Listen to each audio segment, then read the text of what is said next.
और आज हम बात करेंगे पहलगाम हमले की। जी हां, पहलगाम हमले की इनसाइड स्टोरी की दरअसल हम बात करेंगे, क्योंकि पहलगाम हमले को लेकर आज जो चौंकाने वाला खुलासा हम करने वाले हैं, इसे जानकर आप भी एक तरह से हैरान रह जाएंगे।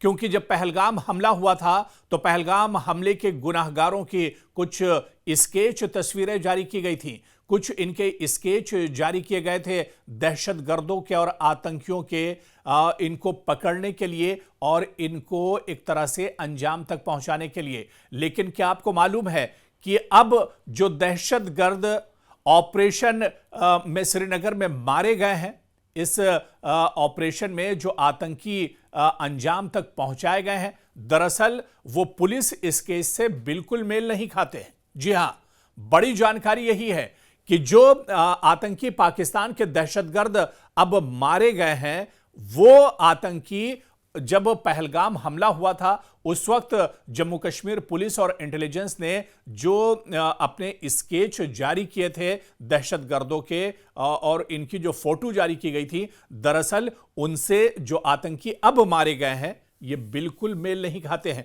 और यही पूरी जानकारी हम देंगे और इसके पीछे की वजह क्या कुछ है, इस पर आपने देखा कि गृह मंत्री अमित शाह ने भी पार्लियामेंट में बाकायदा जानकारी दी कि इन आतंकियों की पहचान कैसे हुई कि यही वो आतंकी हैं जो पहलगाम हमले में शामिल थे। तो अब इस पर तस्वीर बहुत हद तक साफ हो गई है। लेकिन आखिर कहां पर चूक हुई सिक्योरिटी फोर्सेस से कि जो स्केच जारी किए गए वो दरअसल आतंकी अलग थे, और श्रीनगर में जो आतंकी मारे गए 2-3 दिन पहले, ये आतंकी उन स्केच से मेल नहीं खाते हैं। दरअसल इसी चीज को हम समझने की आज कोशिश करेंगे।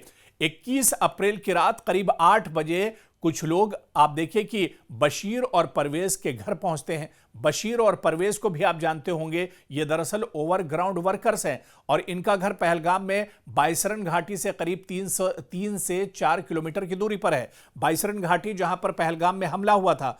दरअसल इन लोगों ने बशीर और परवेज से खाना मांगा और बदले में 2,500 रुपये भी दिए।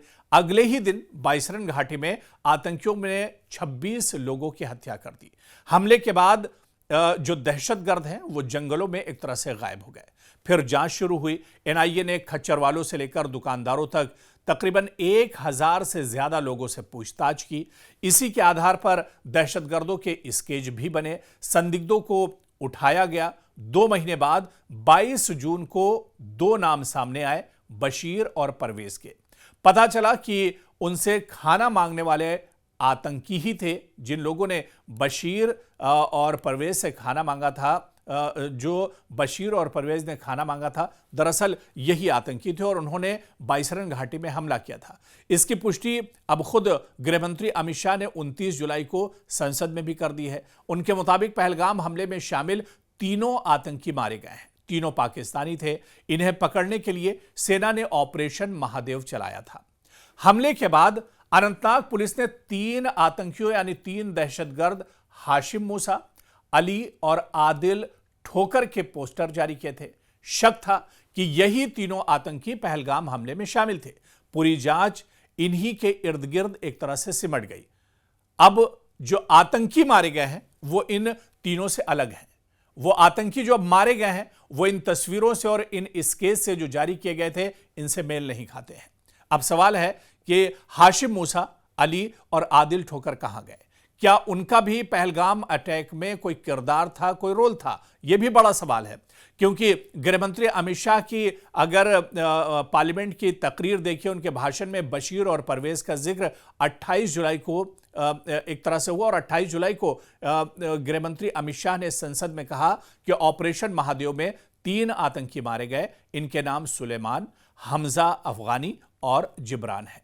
तो आप देखिए कि भारतीय सेना, सीआरपीएफ और जम्मू कश्मीर पुलिस के ज्वाइंट ऑपरेशन में ये तीनों आतंकी मारे गए।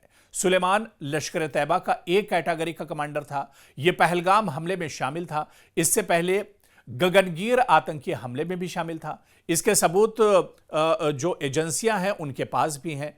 हमजा अफगान और जिब्रान भी A कैटेगरी के आतंकी थे और पूरे देश को इस मौके पर गृह मंत्री ने कहा कि पूरे देश को बताना चाहता हूं कि जिन्होंने बाईसरन घाटी में नागरिकों को मारा, मासूमों को मारा था, वो तीनों आतंकी यही थे और तीनों आतंकी अब मारे जा चुके हैं। दरअसल यह जानकारी गृहमंत्री अमित शाह ने सदन को दी थी। गृहमंत्री ने सदन को बताया कि हमले की जांच की शुरुआत में मरने वालों के परिवार से बात की गई।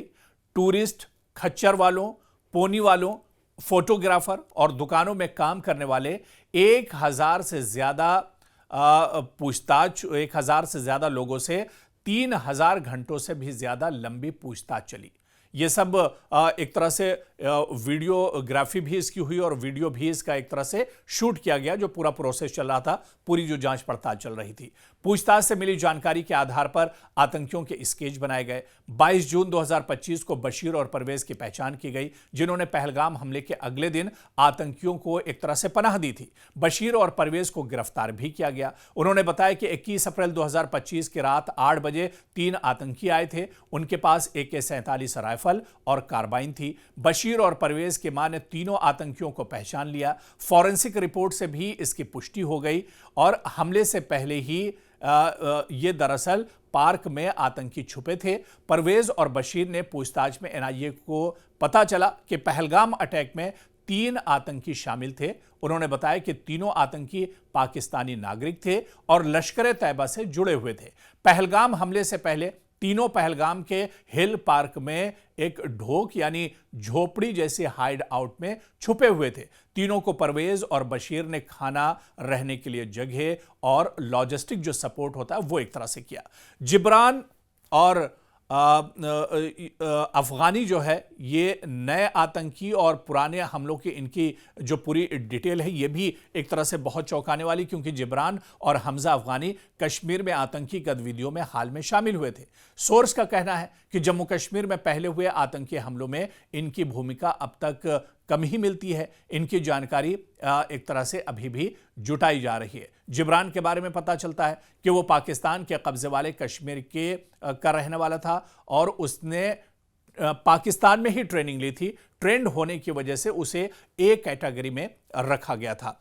तो ये तमाम जानकारी थी और कहां पर किस तरह से दरअसल एक तरह से भूल हो गई या किस तरह से जो स्केच में जो नाम जारी किए गए उनमें और आखिर इनमें कहां पर एक तरह से कमी रह गई, क्योंकि जिस तरह से गृहमंत्री अमित शाह ने अपनी पूरी स्पीच में सदन के अंदर बताया, ऐवान के अंदर बताया, उन्होंने कहा कि पहले तो जिन लोगों ने इन आतंकियों को देखा था उनसे एक तरह से पूरी जांच पड़ताल की गई। उसके बाद जो राइफल इनके पास मिले थे उन राइफल को एक तरह से बरामद किया गया। उन राइफल को पहले चंडीगढ़ भेजा गया और उन राइफल से गोलियां चलाकर बाकायदा मेल कराया गया कि पहलगाम में जो गोलियों के खोखे मिले हैं, जो गोलियां मिली हैं, जो कारतूस मिले हैं, ठीक वही एक तरह से मिले। और गृह मंत्री ने बताया कि पूरी जब जांच पड़ताल हो गई उसके बाद जाकर यह तस्वीर साफ हुई कि जो तीनों आतंकी श्रीनगर में ऑपरेशन महादेव में मारे गए हैं,